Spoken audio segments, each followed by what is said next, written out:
एक राजा था, एक कथा सुनो। उस राजा का एक नियम था कि उसके नगर में जब तक वो सबकी मांगें पूरी नहीं कर देता था तब तक सोता नहीं था। सोता ही तब था जब उसको लग जाता हाँ सबकी मांगें पूरी हो गई, जिसको जो चाहिए वो उसको मिल जाए, तो वो तब सोता था। उसका दूसरा नियम ऐसा था कि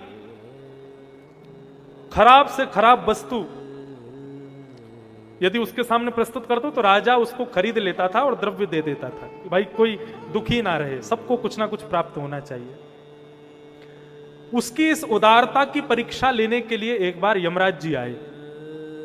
यमराज जी एक दीनहीन से व्यापारी बनकर के आए, एक ढकेल लेकर के चल रहे थे और ढकेल में सारा टूटा फूटा सामान रखा था।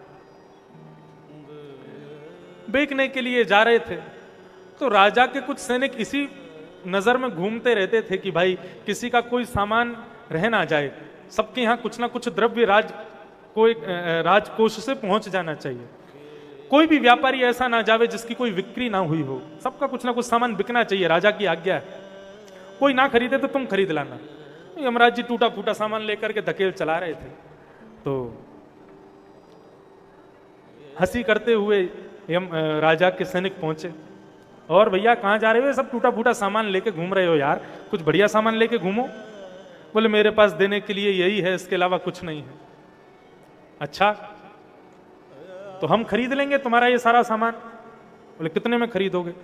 बोले ये सब टूटा फूटा सामान है, काम का तो है नहीं, जाकर के राजकोष में ही रख दिया जाएगा, वो तो राजा की आज्ञा है इसलिए हम खरीद लेंगे। और हम एक काम करेंगे, इतने ये पूरी तुम्हारी ढकेल हम एक सोने की मोहर में खरीद लेंगे। एक सोने की मोहर भी ज्यादा है लेकिन हम खरीद लेंगे। यमराज जी बोले नहीं, एक सोने की मोहर में तो नहीं दूंगा।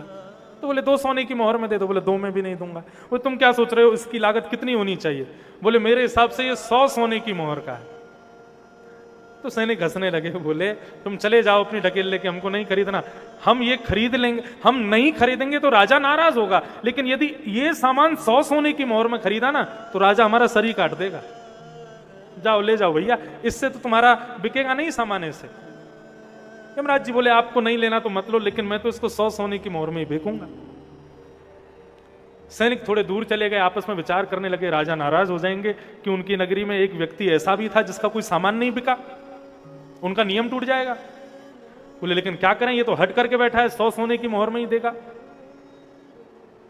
उन्होंने कहा ठीक है, अब राजा का नियम नहीं टूटना चाहिए, भले ही 100 सोने की मोहर लग जाए। उन्होंने जाकर के कहा अच्छा ठीक है, लो 100 सोने की मोहर दो, ढकेल दे दो। और ढकेल ले जाकर के राजकोष में उन्होंने रखवा दिया। अब जैसे ही राजकोष में वो टूटा फूटा सामान सब रखा जा रहा था, राजा को सारा वृत्तांत बताया गया तो राजा ने कोई कष्ट नहीं किया, राजा खुश था। बोले कोई बात नहीं, मेरा नियम की तुमने रक्षा की, मेरे नियम की तुमने रक्षा सुरक्षा का ध्यान रखा, इसलिए कोई बात नहीं, टूटा फूटा सामान है रखवा दो। लेकिन वो टूटा फूटा सामान जैसे ही उसके राजकोष में जाने लगा, इतने में ही राजा के भवन से एक सुंदर सी स्त्री निकल करके आई। राजा ने भी उसको पहली बार देखा। राजा बोला देवी, मेरे महल से आप अंदर से निकल के आ रही हो, आप कौन हो, आपका परिचय क्या है? आपके वस्त्रों से, आपके स्वरूप से लगता है कोई बहुत बड़ी राजकुमारी हो। मैं लक्ष्मी हूं राजन, तुम्हारी उदारता को देख करके मैं अभी तक तुम्हारे पास रह रही थी, लेकिन आज जो तुम्हारे राजकोष में टूटा फूटा दरिद्र का सामान आया है ना, जहां पर ये टूटे खंडर सामान आदि ऐसे टूटे फूटे सामान रहते हैं, वहां मैं निवास नहीं करती।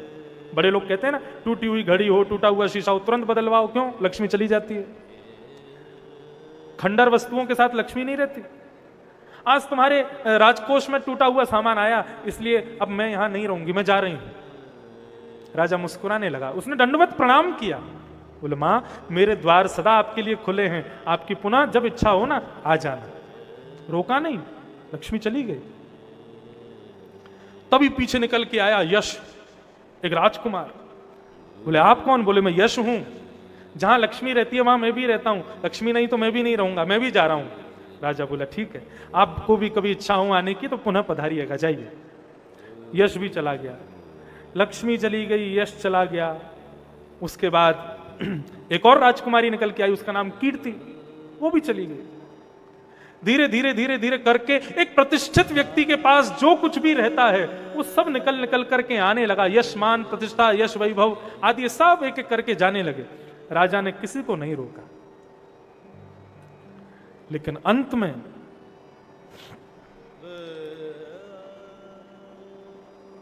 एक सुंदर सी कन्या आई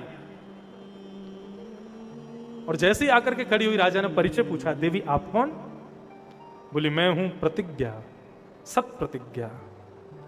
जहां लक्ष्मी नहीं रहती, जहां यश नहीं, वैभव नहीं, आदि नहीं, सब चले गए, अब मैं अकेली रह के क्या करूं, मैं भी जा रही हूं। राजा ने तुरंत चरणों में प्रणाम किया और चरण पकड़ के कहा, देवी लक्ष्मी चली जाए, यश चला जाए, वैभव चला जाए, सब चले जाए, मैं सबके बिना रह लूंगा, लेकिन अपनी प्रतिज्ञा, आपके लिए मैंने सबका त्याग किया।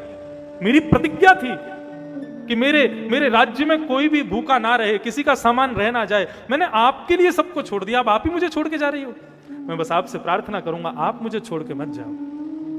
प्रतिज्ञा ने आशीष दिया, ठीक है तुम्हारी इतनी इच्छा है तो मैं तुम्हें छोड़ के नहीं जाऊंगी। प्रतिज्ञा लौट करके जैसे ही भीतर गई, इतने में एक राजकुमार दौड़ता हुआ आया।